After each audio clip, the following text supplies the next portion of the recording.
আয়াত ৭২।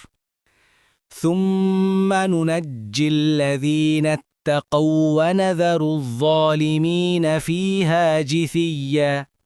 অনুবাদ: পরে আমরা উদ্ধার করব তাদেরকে যারা তাকওয়া অবলম্বন করেছে এবং জালেমদেরকে সেখানে নতজানু অবস্থায় রেখে দেব। আয়াত ৭৩।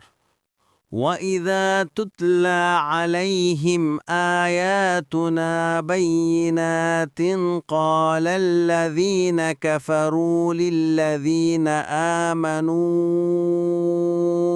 أَيُّ الْفَرِيقَيْنِ خَيْرٌ مَقَامًا وَأَحْسَنُ نَدِيًّا। অনুবাদ: আর তাদের কাছে আমাদের স্পষ্ট আয়াতসমূহ তেলাওয়াত করা হলে কাফেররা মুমিনদেরকে বলে, দুদলের মধ্যে কারা মর্যাদায় শ্রেষ্ঠতর ও মজলিস হিসাবে উত্তম। ১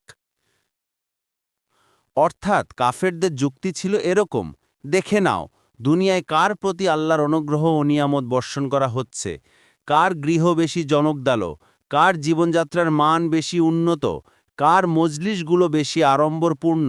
যদি আমরা এসব কিছুই অধিকারী হয়ে থাকি এবং তোমরা এসব থেকে বঞ্চিত হয়ে থাকো, তাহলে তোমরা নিজেরাই চিন্তা করে দেখো এটা কেমন করে সম্ভবপর ছিল যে আমরা বাতিলের উপর প্রতিষ্ঠিত হয়েও এভাবে দুনিয়ার মজা লুটে যেতে থাকব, আর তোমরা হকের পথে অগ্রসর হয়েও এ ধরনের ক্লান্তিকর জীবনযাপন করে যেতে থাকবে। দেখুন ফাথুল কাদির ও সাদি। কাফেরদের এই বিভ্রান্তি পবিত্র কোরআন এভাবে দূর করেছে যে দুনিয়ার ক্ষণস্থায়ী নিয়ামত ও সম্পদ আল্লাহর প্রিয় পাত্র হওয়ার আলামত নয়, এবং দুনিয়াতেও একে কোনো ব্যক্তিগত পরাকাষ্ঠার লক্ষণ মনে করা হয় না।